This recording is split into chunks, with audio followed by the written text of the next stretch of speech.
ಪಟಾಕಿ ಸಿಡಿಸಿ ಸಂಭ್ರಮಿಸಿದ ಬಿಜೆಪಿ ಕಾರ್ಯಕರ್ತರು. ಪರಿಶಿಷ್ಟ ಜಾತಿಗೆ ಮೀಸಲಾಗಿರುವ ಚಿತ್ರದುರ್ಗ ಲೋಕಸಭಾ ಕ್ಷೇತ್ರದಲ್ಲಿ ಬಿಜೆಪಿ ಅಭ್ಯರ್ಥಿ ಗೋವಿಂದ ಎಂ ಕಾರಜೋಳ ಜಯಬೇರಿ ಬಾರಿಸಿದರು. ಹಿನ್ನೆಲೆಯಲ್ಲಿ ಕಾಂಗ್ರೆಸ್ ಅಭ್ಯರ್ಥಿ ಬಿಎನ್ ಚಂದ್ರಪ್ಪ ಎದುರು 48,121 ಮತಗಳ ಅಂತರದಿಂದ ಗೆಲುವು ಸಾಧಿಸಿದರು.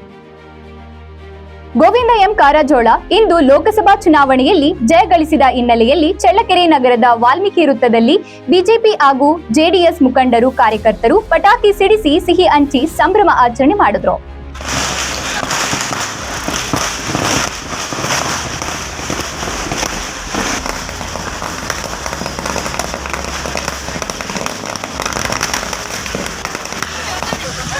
ಈ ವೇಳೆ ಜೆಡಿಎಸ್ ಮುಖಂಡ ಎಂ ರವೀಶ್ ಕುಮಾರ್, ಬಿಜೆಪಿ ಮುಖಂಡ ಅನಿಲ್ ಕುಮಾರ್, ಜೆಡಿಎಸ್ ತಾಲೂಕು ಅಧ್ಯಕ್ಷ ಟಿ ತಿಪ್ಪೇಸ್ವಾಮಿ ಮಾತನಾಡಿದರು. ಯಾಕಂತಂದ್ರೆ ಇವತ್ತು ದೇಶದಲ್ಲಿ ಇವತ್ತು ನರೇಂದ್ರ ಮೋದಿ ಅವರ ಒಂದು ನಾಯಕತ್ವವನ್ನು ಗಟ್ಟಿ ಮಾಡೋಕ್ಕೋಸ್ಕರ ಇವತ್ತು ನಮ್ಮ ಚಿತ್ರದುರ್ಗದ ಜನತೆ ಇವತ್ತು ಎಲ್ಲರೂ ಸಹ ಒಮ್ಮತದಿಂದ ಇವತ್ತು ಬಿಜೆಪಿ ಹಾಗೂ ಜೆಡಿಎಸ್ ಪಕ್ಷದ ಎಲ್ಲ ಕಾರ್ಯಕರ್ತರು ಕೂಡಿ ಇವತ್ತು ಒಂದು ಕಾರಜೋಳ ಸಾಹೇಬರ ಗೆದ್ದಿದ್ದಾರೆ. ಅದರಿಂದ ಎಲ್ಲ ಜನತೆಗೆ ಮೊದಲು ನಾನು ಧನ್ಯವಾದವನ್ನು ತಿಳಿಸಲು ಬಯಸ್ತೇನೆ.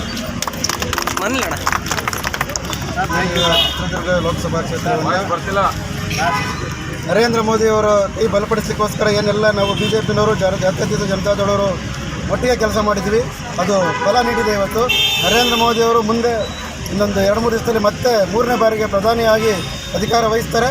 ಅವರಿಗೆ ಕಾರಜೋಳರವರು ಬೆಂಬಲ ಕೊಡ್ತಾರೆ.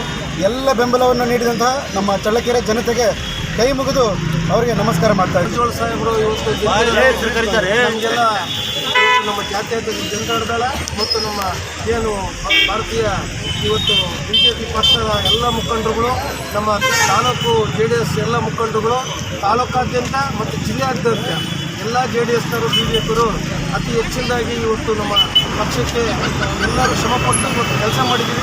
ಅದರ ಪ್ರಕಾರ ಅದರ ಒಂದು ಏನು ನೇತೃತ್ವದೆಲ್ಲ ವಹಿಸಿದಂಥ ನಾಯಕರಿಗೆ ಇವತ್ತು ನಮ್ಮ ಏನು ಕಾರಜೋಳ ಸಾಹೇಬರು ಗೆದ್ದಿದ್ದಾರೆ.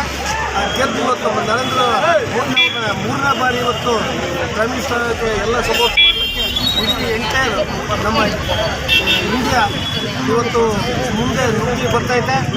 ಏನಿದೆ ಕೇವಲ 4-5 ದಿವಸಗಳ ಒಳಗಡೆ ಮೋದಿ ಅವರಿಗೆ ಅವತ್ತು ದಿವಸ ನಾವೆಲ್ಲರೂ ದೊಡ್ಡ ಹಬ್ಬ ಅಂತಲೇ ಆಚರಿಸ್ಬಿಟ್ಟು ನಮ್ಮ ತಾಲೂಕಲ್ಲಿ ನಾವು ನಡೀದು ಮಾಡ್ತೀವಿ ಅಂತ ಹೇಳಿ ಹೇಳ್ತೇವೆ. ಈ ಸಂದರ್ಭದಲ್ಲಿ ಬಿಜೆಪಿ ಜಿಲ್ಲಾ ಉಪಾಧ್ಯಕ್ಷರಾದ ರಾಮದಾಸ್, ಬಿಜೆಪಿ ತಾಲೂಕು ಅಧ್ಯಕ್ಷ ಸೂರನಹಳ್ಳಿ ಶ್ರೀನಿವಾಸ್, ಬಿಜೆಪಿ ಮುಖಂಡ ಜಯಪಾಲಯ್ಯ, ಬಸವರಾಜ್ ಸೇರಿದಂತೆ ಬಿಜೆಪಿ ಹಾಗೂ ಜೆಡಿಎಸ್ ಕಾರ್ಯಕರ್ತರು ಹಾಜರಿದ್ದರು.